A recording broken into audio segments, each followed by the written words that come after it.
இந்தியர்கள் அனைவருக்கும் சுதந்திர தின விழா வாழ்த்துக்கள். உலகத்தில் உள்ள அனைத்து கிறிஸ்தவர்களுக்கும் மரியன்னையின் விண்ணேற்பு பெருவிழா வாழ்த்துக்கள். கடவுளுடன் காலை வணக்கம். புனித லூக்கா எழுதின செய்தி 1 அதிகாரம் 39 முதல் 56 வரை உள்ள இறைவார்த்தைகள். அந்நாட்களில் மரியா புறப்பட்டு யூதேயா மலை நாட்டிலுள்ள ஓர் ஊருக்கு விரைந்து சென்றார். அவர் செக்கரியாவின் வீட்டை அடைந்து எலிசபெத்தை வாழ்த்தினார். மரியாவின் வாழ்த்தை எலிசபெத்து கேட்டபொழுது அவர் வயிற்றிலிருந்த குழந்தை மகிழ்ச்சியால் துள்ளிற்று. எலிசபெத்து தூய ஆவியால் முற்றிலும் ஆட்கொள்ளப்பட்டார். அப்போது அவர் உரத்த குரலில், பெண்களுள் நீர் ஆசி பெற்றவர், உம் வயிற்றில் வளரும் குழந்தையும் ஆசி பெற்ற. என் ஆண்டவரின் தாய் என்னிடம் வர நான் யார்? உம் வாழ்த்துரை என் காதில் விழுந்ததும் என் வயிற்றிற்குள்ளே குழந்தை பேருவகையால் துள்ளிற்று. ஆண்டவர் உமக்கு சொன்னவை நிறைவேறும் என்று நம்பிய நீர் பேறு பெற்றவர் என்றார். அதை கேட்ட மரியா பின் வருமாறு கூறினார். ஆண்டவரை எனது உள்ளம் போற்றி பெருமைப்படுத்துகிறது.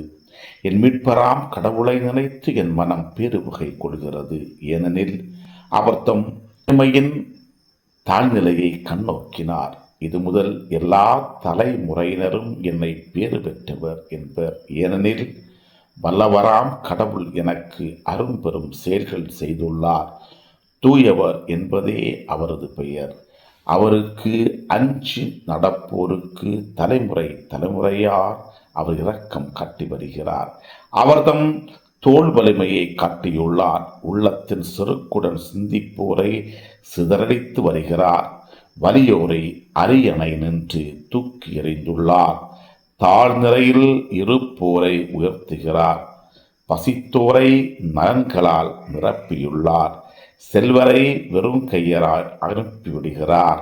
மூதாதையருக்கு உரைத்தபடியே அவர் ஆபிரகாமையும் அவர்தம் வழி மரபினரையும் என்றென்றும் இரக்கத்தோடு நினைவில் கொண்டுள்ளார். தம் ஊழியராகிய இஸ்ரவேலுக்கு துணையாக இருந்து வருகிறார். மரியா ஏறக்குறைய 3 மாதம் எலிசபெத்தோடு தங்கியிருந்த பின்பு தம் வீடு திரும்பினார். கிறிஸ்துவின் நற்செய்தி. இந்த நாள் இனிய நாளாக அமைய வாழ்த்துக்கள்.